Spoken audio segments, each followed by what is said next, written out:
the best WWE finisher of all time? Today, that's exactly what we're going to find out, as we are going to be doing this sort of bracket-like tournament to determine what is the best finisher in WWE. Now, I did not construct this. This is all from this website, so whatever's here, I'll just go off of that. The Curb Stomp versus World's Strongest Slam. Now, this is Seth Rollins' Curb Stomp, all right? And in my opinion, his is kind of weak. It's not that great. It's like the Kenny Omega knee strike, you know, that he tries to do. That shit sucked. He tried to make it his finisher. That was trash. The World's Strongest Slam, though, has so much oomph to it. You know what I'm saying? Like, look at it. He's doing it to Randy. It looked too crazy like. So, dude, I love the Curb Stomp, though. That's the thing. The Curb Stomp is so fire. I mean, he does have some good Curb Stomps in his career, but sometimes it's like not too, you know, it's not too crazy. I'll give it to the Curb Stomp. I'm gonna give it to the Curb Stomp. The World's Strongest Slam was pretty close. The Tombstone Pile Drivers versus the KO Punch from the Big Show. The Big Show's punch is so fucking funny Big Show in general is just like an unironically funny wrestler in general.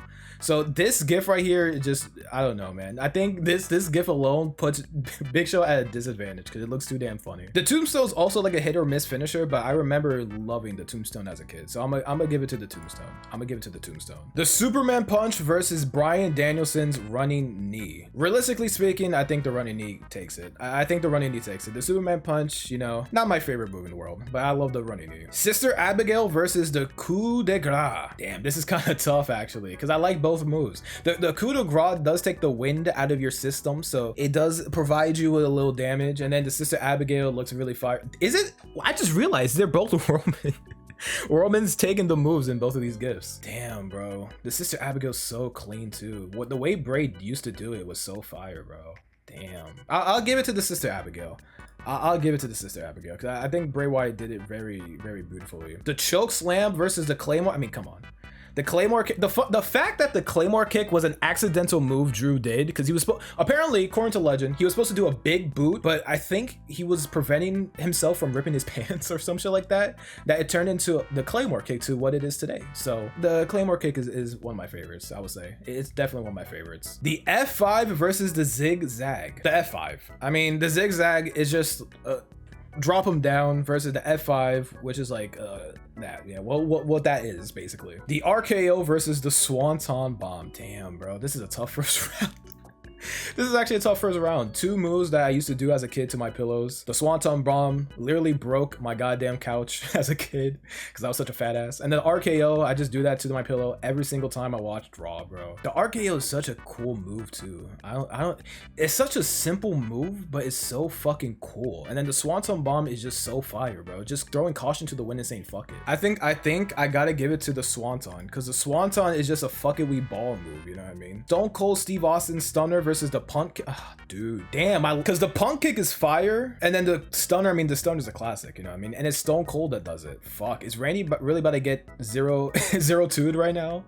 Fuck, man, the Punk kick is so fire, man. Fuck, I think I could give it to the Stunner, man. I think I do, man. The Pedigree versus the Attitude Adjustment. It's the Pedigree. I mean, when Triple H used to like really lock them bitches in, it was crazy. The Attitude Adjustment is just literally this, like, you're just throwing them over your shoulders, and that's about it. You know what I mean? I love you, John, but the Pedigree clears. The Unprettier versus the Styles Clash, both of my favorite moves as well. I think the Styles Clash it definitely got it though. It definitely got it. It got it. Go to Sleep versus the Brogue Kick. I think the Go to Sleep is better slightly. The Brogue Kick definitely looks like it hurts a lot, but the Go to Sleep, I mean, come on, the Go to Sleep, come on. Edge's Spear versus the Code Breaker. Edge's Spear is pretty trash.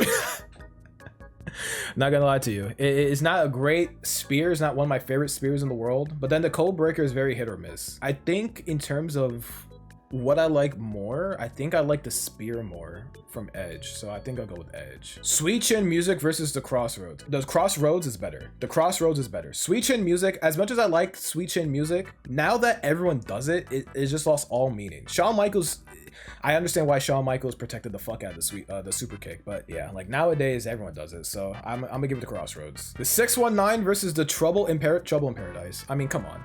The Trouble in Paradise is so much better. The Batista.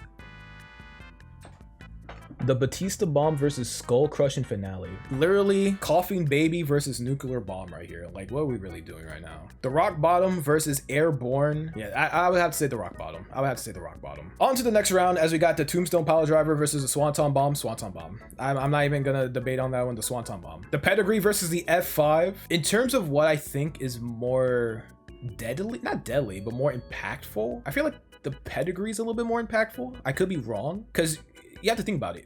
You're putting this.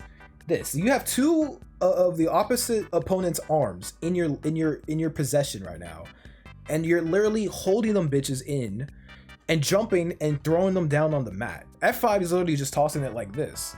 So I would say the Pedigree. I would say the Pedigree. Curb Stomp versus Claymore. Coughing Baby versus Nuclear Bomb, bro. Like, let's be serious right now. Trouble in Paradise versus the Sister Abigail. Sorry, bro. The Trouble in Paradise is better. I'm sorry. It looks so much nicer. The Rock Bottom versus the Batista Bomb. I would say the Batista Bomb. I would say the Batista Bomb. I would say the Batista Bomb. Stone Cold Stunner versus Crossroads. I'm sorry, Cody, but the Stunner from Stone Cold Steve Austin is way better. Go to Sleep versus the Spear. The Go to Sleep. Same person. Only the difference is that he's taking it and then he's giving it, but the Go to Sleep gotta win. It gotta win, bro. And to conclude this round, we got the Running Knee versus the Styles Clash. Brian, I love you so much. I do, but the Styles Clash is just better. It is just better. On to the next round as we got the Swanton Bomb versus the Pedigree. Jeff, I love you so much, so I'm gonna give it to the Swanton Bomb. The Batista Bomb versus Trouble in Paradise. This might be controversial, to be quite honest with you, because I think I might have to go with Trouble in Paradise. I don't know what it is about the Trouble in Paradise. I just like it a lot. Claymore versus the Stunner. Another controversial pick in my opinion, but I think the Claymore is better. I don't know. That might be just me. I might be crazy. You know what I'm saying? And then the, oh wow. Oh, okay.